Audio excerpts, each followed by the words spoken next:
Muchas gracias, Antonio, por la presentación. Muchas gracias por la invitación también a la Universidad Miguel Hernández. Bueno,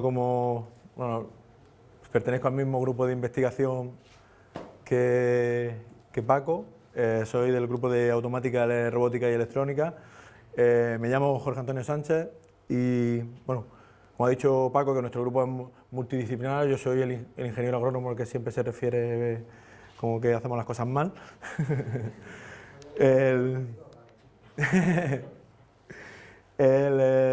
Bueno, voy a hacer primero una pequeña introducción. Voy a hablar de modelos de crecimiento y herramientas que hemos diseñado para trabajar con esos modelos, también trabajar en la obtención de parámetros de esos modelos, en la calibración de parámetros de esos modelos. Pero lo primero de todo quería introducir un poco la agricultura de Almería para dar algunos datos, para ver que primero unos datos macroeconómicos y luego también dar unos objetivos, ¿no? Unos objetivos que nosotros pensamos que hacia dónde tiene que ir nuestra agricultura, ¿vale? La agricultura de Almería, la agricultura intensiva de Almería, estamos hablando de unas 53.000 hectáreas de invernadero, de las cuales casi 30.000 están situadas en la zona del Ejido, lo que se conoce como el Mar de Plástico, ahora más famoso todavía por la serie de televisión. Más o menos es como pone la serie. Está concentrada casi 30.000 hectáreas en una superficie, más o menos son unos 30 kilómetros, ¿vale?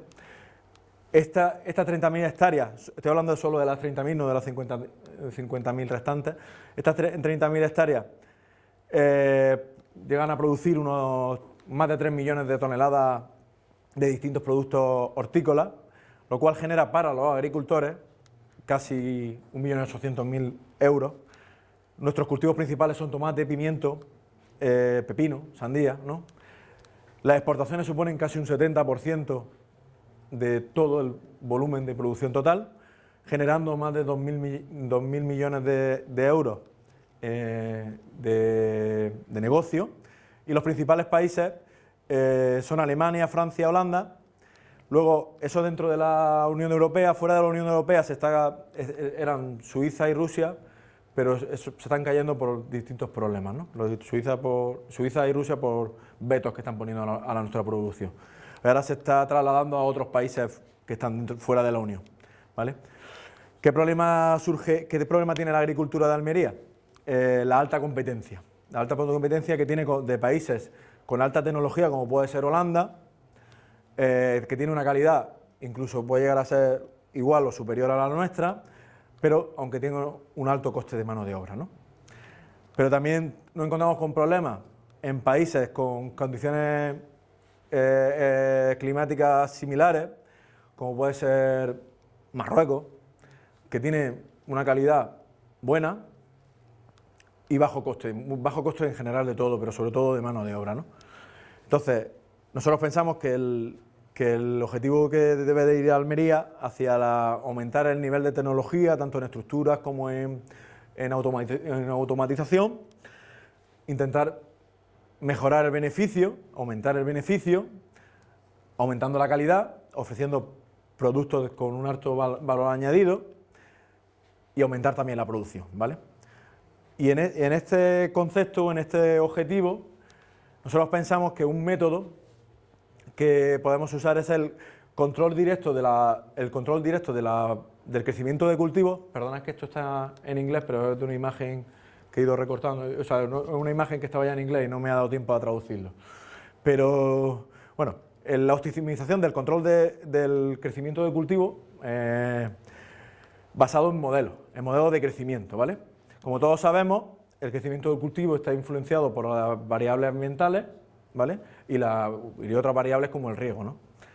Que el crecimiento del cultivo esté influenciado por las variables climáticas hace que el invernadero sea ideal para crecimiento, para intentar controlar ese crecimiento. ¿Por qué? Porque podemos actuar directamente sobre esas variables, podemos intentar llegar a controlar esas variables, ¿no? Mantenerlos dentro de un margen. Eso se consigue con distintos algoritmos de control, en los que no me voy a meter, tanto para clima como para riego, ¿no? También le hemos introducido a estos algoritmos criterios de eficiencia energética, ¿vale? Que está muy de moda ahora, aparte de por tratar de reducir los insumos que se producen para intentar reducir los costes. Los criterios que se siguen en el algoritmo de control o el algoritmo de control de crecimiento son modificados por el mercado, bien por precio, bien porque el mercado es mucho de temporadas. Entonces, todo esa toma de decisiones se ve modificada en función de lo que me diga el mercado que puede ocurrir en un futuro próximo, ¿no?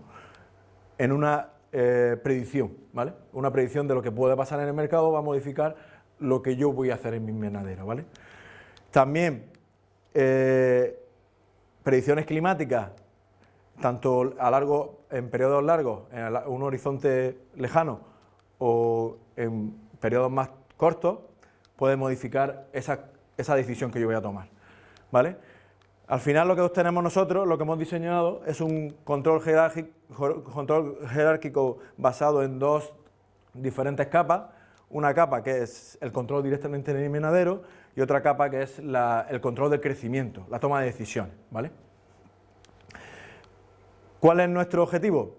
Nuestro objetivo es intentar optimizar ese crecimiento basado en alguna función objetivo, que bien puede ser en una o varias funciones objetivo, que pueda ser, por ejemplo, la producción total, la calidad de esa producción, el peso del fruto, el tamaño, el color, cualquier índice de calidad, el contenido de azúcares, cualquier índice de calidad que queramos obtener, o el beneficio total, ¿no? Por ejemplo, como algunos de los... para eso, por ahora hemos calibrado y validado dos modelos, uno para el crecimiento del tomate y otro para el crecimiento del pimiento. Estamos diseñando más, que ahora lo pondré en la parte de futuros trabajos, pero por ahora hemos trabajado en esos dos, ¿no? Porque son también los cultivos que representan el 70 o el 80% de la producción de Almería, ¿vale?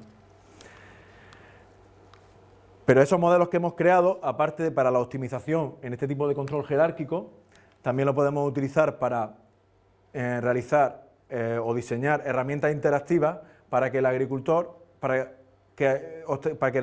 llegue a obtener más información de cómo influye el clima, el riego en el crecimiento de su cultivo, con lo cual le puede ayudar a tomar decisiones sobre cómo realizar el control del clima o las consignas, etcétera. Y también lo utilizamos como material educativo, ¿no? Para que el estudiante o bien aprenda cómo influye, lo mismo que el agricultor, cómo influye el clima, el riego en el crecimiento del cultivo, o otro tipo de estudios como más tipo informática, que es, por ejemplo, para ayudarle a aprender a calibrar modelos, a validar modelos, le da la opción de modificar los parámetros, le enseña algoritmos de calibración, algoritmos de cómo se validan después esos datos obtenidos, ¿vale? La introducción de datos, etcétera. Ahora lo veremos cuando enseñe las distintas herramientas, ¿vale? Bueno, todos estos modelos lo hemos creado a partir de datos obtenidos en un invernadero situado en la Estación Experimental de la Fundación Cajamar, en Almería, en el Ejido, en medio del mar de plástico. Este invernadero tiene unos 900 metros cuadrados aproximadamente, ventilación. Este invernadero es el típico que se conoce como tipo Almería, es el invernadero más está bajando en los últimos años, hay ya cada vez más multitúnel, pero está en torno al 80 y algo por ciento de invernaderos de Almería son de este tipo, ¿no? ¿Vale? Es una construcción barata, que casi es la mitad de un multitúnel, por ejemplo. Tiene ventilación natural, cenital, la altura de 4 metros, la altura máxima, y el riego no los tenemos en cuenta en los modelos de crecimiento, pero está controlado por bandeja de demanda, ¿vale? El invernadero las variables internas que tomamos dentro del invernadero que tomamos y que guardamos son un total de 49 diferentes: temperatura, humedad, CO2, temperatura de suelo, velocidad de viento, etcétera. También tenemos una estación meteorológica completa en el exterior, dos diferentes sistemas de calefacción, un aerotermo y uno por tubería, uno de biomasa y otro por combustibles fósiles. También tenemos un microlisímetro que se utiliza para medir la transpiración de las plantas, para el agua que pierden cuando están realizando la fotosíntesis, y enriquecimiento con CO2, ¿vale? Todo eso para evaluar los modelos, ¿no? Todos los datos que obtenemos son cada minuto. Los datos los hemos recogido durante más de 15 años, tenemos más de 3 millones de datos por cada una de las 49 variables entre actuadores y sensores. Los datos de crecimiento normalmente siempre se obtienen cada 21 días por corte de las plantas y obtenemos distintos pesos secos de los distintos órganos, pesos frescos, pesos secos y el índice de área foliar, que es la superficie de hoja por superficie de suelo, ¿vale? La superficie de hoja total que hay por superficie de suelo. El cultivo de tomate es el que más hemos trabajado y tenemos para diferentes variedades. El cultivo de pimiento solo hemos trabajado con una variedad de pimiento California, ¿vale? El modelo de crecimiento de tomate tiene 3 entradas: el CO2, la radiación y la temperatura como las 3 principales variables. También se puede incluir la humedad, pero en principio no lo hemos incluido todavía. El CO2, la radiación y la temperatura como variables principales que influyen en el crecimiento del cultivo. Con eso tenemos el número de nodos, que es el número de hojas y frutos que tiene la planta, hojas y ramos de frutos que tiene la planta, el índice de área foliar, el peso seco total, peso seco de frutos, peso seco de frutos maduros y el peso fresco total, ¿vale? Lo que nos interesa siempre es el peso seco de frutos o de frutos maduros, ya en función, y el índice de área foliar, ¿vale?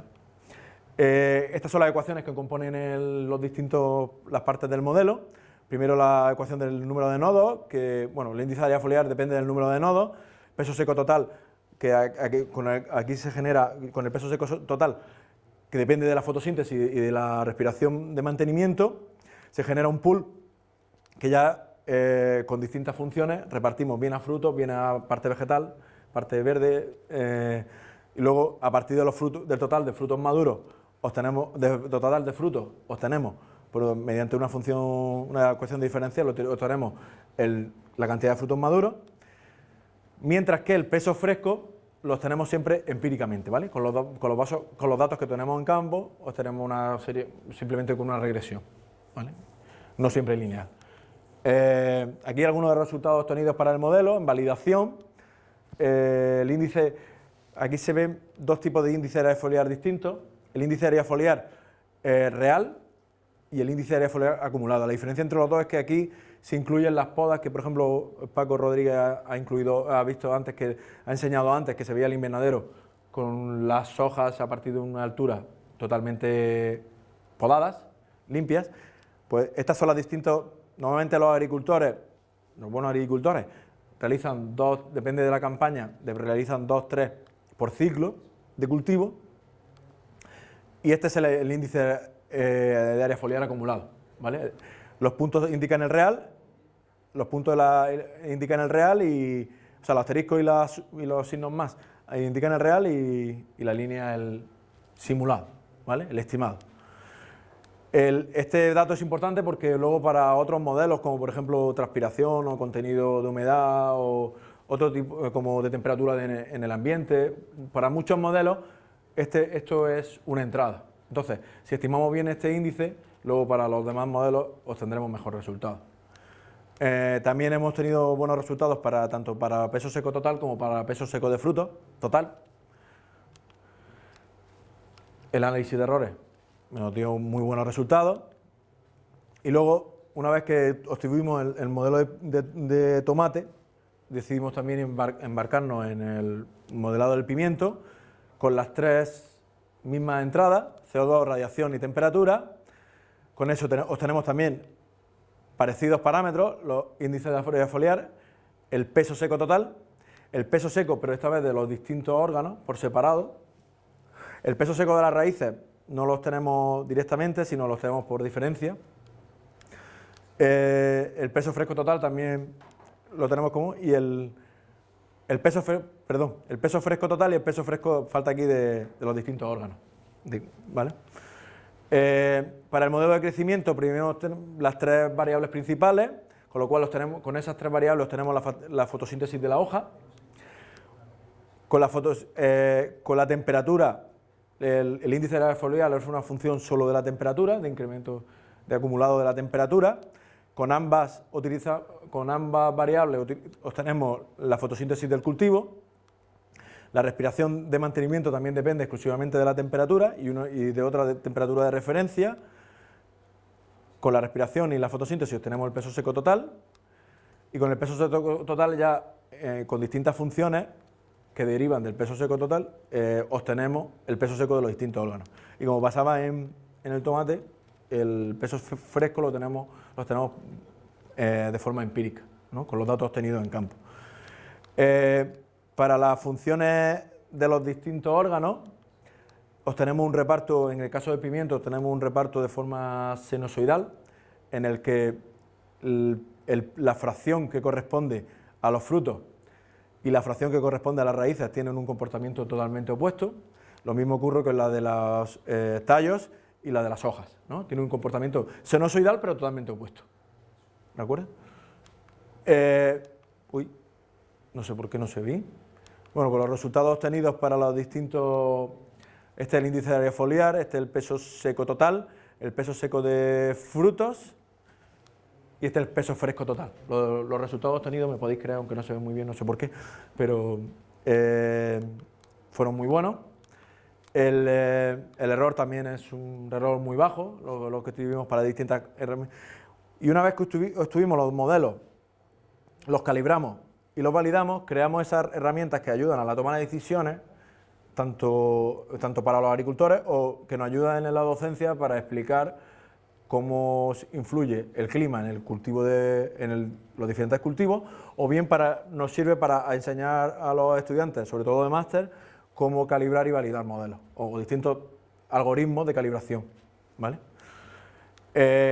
La primera que voy a centrarme sobre todo en la de pimiento, porque como fue la última que hicimos, es la que mejor aspecto, mejor interfaz tiene.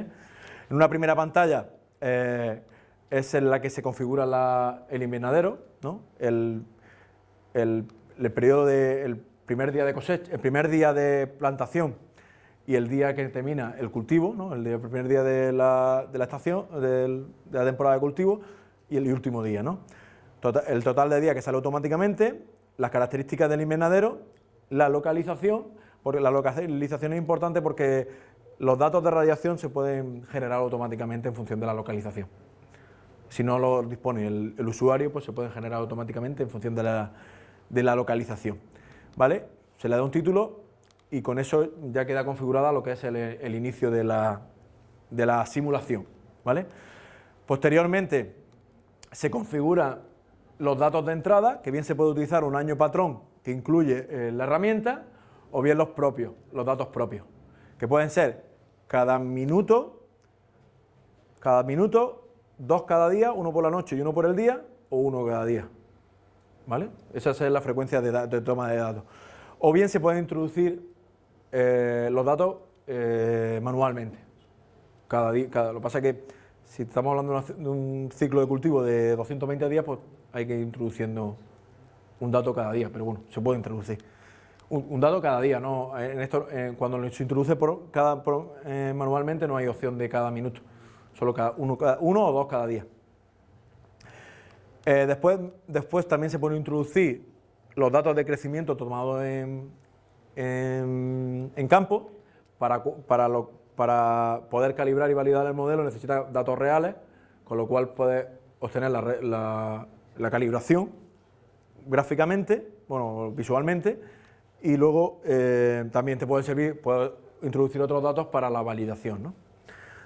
Esto es una parte importante donde se muestran todos los parámetros que son totalmente modificables, con lo cual el alumno puede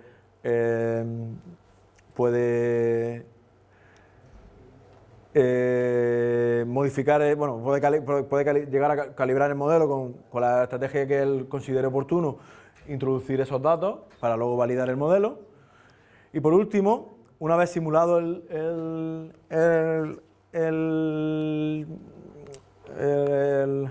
cultivo, o sea, el crecimiento del cultivo en ese periodo de tiempo que hemos establecido, nos da un resumen de los resultados finales. También tenemos una serie de gráficas por cada una de las variables, ¿vale? Esta misma herramienta, muy parecida, es la que hemos utilizado para el tomate, ¿vale? Lo que pasa es que es una versión más antigua, en la que se ve también la pantalla de configuración, los parámetros, los datos introducidos, la gráfica, en este caso de radiación generada automáticamente por la herramienta, y aquí los distintos gráficos de crecimiento de cultivo. Y por último, por el resumen de resultados que te indica por el número de cajas, más o menos por el peso de las cajas, te indica el número de cajas que eres capaz de rellenar con esa producción, ¿no?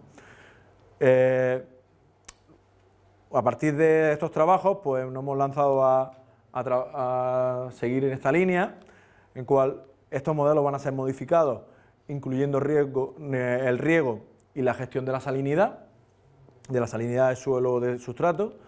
También se ha empezado a trabajar en pepino, berenjena, lechuga y espinaca, modelos de crecimiento, y estos modelos, la idea es, aparte de utilizarlos en docencia o para la toma de decisiones de los agricultores, pues introducirlo en el esquema jerárquico, con lo cual ayudar a la toma de decisiones, ayudar a la configuración del sistema, a la generación automática de set points, etcétera, ¿no? Y bueno, eso es todo lo que quería contar. Creo que soy un poquito más corto que Paco, así que como compensado. Y muchas gracias. Muy bien.